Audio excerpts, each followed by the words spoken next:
going on, Jerome's? So the curious case of Daniel Jones over the last couple months was obviously super interesting. And yes, Daniel Jones with the Giants, Ed Donashell getting him paid $160 million deal. Then he's let go. And as a free agent at the tail end of last season, he signed with the Vikings, even though slinging Sammy Darnold, a.k.a. America's quarterback, is looking good.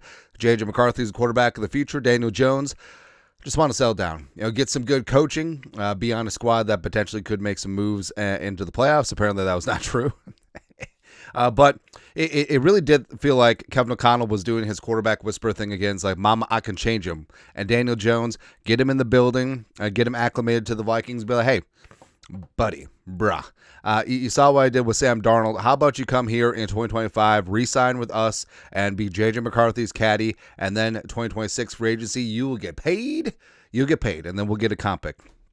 It'll be good. And Jones, by all accounts, by all reports, was the good soldier, was really good in the quarterback room, and was trying to rehab his career and all that stuff. Now, with Darnold gone, it did seem like, hey, Daniel Jones, you want to run back here with the Vikings? And that was the choice. And eventually it came down to the Vikings and or the Colts. Reportedly, the money was pretty dang close. But ultimately, he signed with the Colts. And frankly, I'm okay with it because, first off, he sees a great opportunity to compete with Anthony Richardson. And a starting job is a starting job. I don't fault him there.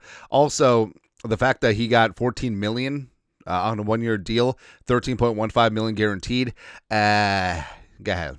Go ahead. Also, the Vikings, getting Sam Howell for $1.1 million and just a late round pick swap. That'd be good. Also, the Vikings in line for some comp pick. Nice, because of Daniel Jones' expiring contract. We'll certainly take that. Long story longer, Tom Pelissero was on the Ross Tucker podcast talking about the Vikings situation. Quote, it sounded like the Vikings saw Daniel Jones is coming back, but then they just got the sense right at the end that he was not convicted about coming back to Minnesota, and he ended up taking a little bit less in terms of guaranteed money from the Colts. Now, that's interesting because $13.15 million guaranteed from the Colts, so the Vikings were actually above that. So the Vikings were, putting out $15 million guaranteed for a backup quarterback. That definitely raises an eyebrow. And it would make sense that Jones was plan A in terms of free agency and backing up JJ McCarthy. Maybe that's why the Vikings sat out for so long. They didn't sign Jameis. They didn't sign Jumpin' Joe Flacco. They didn't sign Tannehill.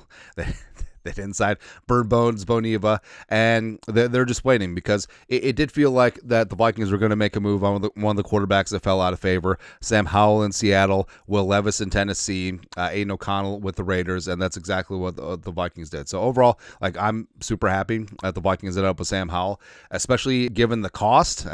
$15 million guaranteed for Daniel Jones.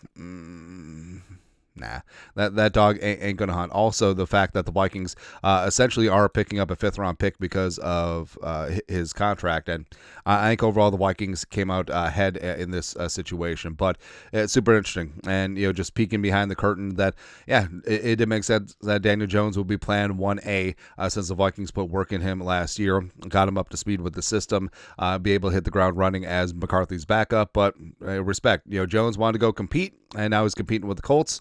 So it seems like a win-win-win all the way around. But your thoughts are thoughts. Tom Pelissero reporting that the Vikings, they thought Daniel Jones coming back. And then, not so much. Let us know. Comment section. You guys are the best to do. Skol. Production value.